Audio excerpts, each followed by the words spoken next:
আসসালামু আলাইকুম। আজকে আমরা উপস্থিত হয়েছি টাঙ্গাইল জেলার গোপালপুর উপজেলার ভেঙ্গুলা পশ্চিমপাড়া গ্রামের।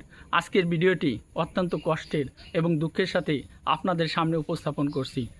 কাসুর একমাত্র স্ত্রী দীর্ঘ 15 বছর যাবৎ শারীরিক যন্ত্রণা নিয়ে ভুগিতেছে। তার পুরা শরীরে ব্যথা, তার স্কিনগুলো এমনভাবে শুকিয়ে যাচ্ছে, মনে হচ্ছে সে মৃত্যুর যন্ত্রণা প্রতিদিন বয়ে চলছে। আপনারা এই কাসুর স্ত্রীর পাশে দেশে কিংবা প্রবাসে যদি কোনো ভাই এগিয়ে আসেন, তাহলে আমরা মসজিদ কমিটির যে সেক্রেটারি রয়েছে তার বিকাশ নাম্বারটা প্রেরণ করব। কাসুর স্ত্রী এই কুড়ে ঘরে কোনো মতেই দিন পার করে। তার যে শাশুড়ি রয়েছে তার বার্ধক্যজনিত কারণে সেও চিকিৎসার অভাবে ধুকে ধুকে মৃত্যুর কোলে আজকে পতিত হচ্ছে।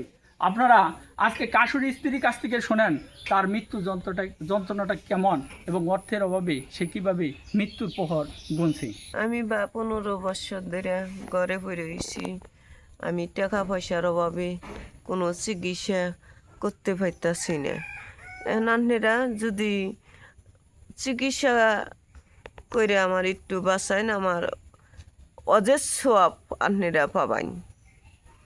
একটা মানুষ বাঁচাইলে তার কত সোয়াব, অজ করে অজের থেকে বেশি সোয়াব মানুষের দয়া করে।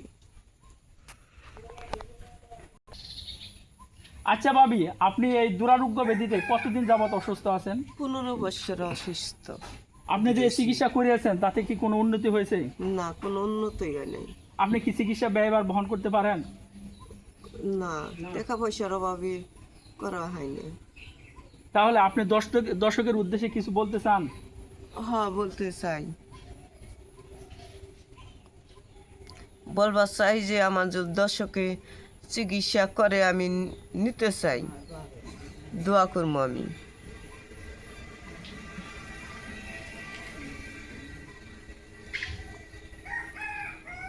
মৃত্যুর কোলে ঢলে পড়া এই অসহায় মানুষের পাশে আসুন আমরা এগিয়ে আসি। আমরা যদি এই অসহায় মানুষের পাশে এগিয়ে আসি, তাহলে জাগ্রত হবে মানবতা, জাগ্রত হবে সমাজ, জাগ্রত হবে পুরা বিশ্ব। দেশে কিংবা প্রবাসে যদি কোনো ভাই তাকে সহযোগিতা করতে চান, তাহলে আমরা বিকাশ নাম্বার প্রেরণ করব। তাহলে সে মৃত্যুর হাত থেকে রক্ষা পাওয়ার চেষ্টা করবে। সে পৃথিবীর আলো দেখতে চায়, পৃথিবীতে কিছুদিন বেঁচে থাকতে চায়। এই পৃথিবীতে সমস্ত কিছু সুন্দর, সমস্ত ফুল ফল শস্য শ্যামলা রয়েছে। এই সমস্ত প্রাকৃতিক দৃশ্য, এই সমস্ত সুন্দরের মাঝে তার জীবনকে সে সুন্দরভাবে বেঁচে থাকতে চায়। সকলের কাছে আমরা সেটাই সবিনয় অনুরোধ জানাবো, যেন তার এই অসহায়ত্বের মাঝে আমরা সকলে এগিয়ে আসি। ধন্যবাদ।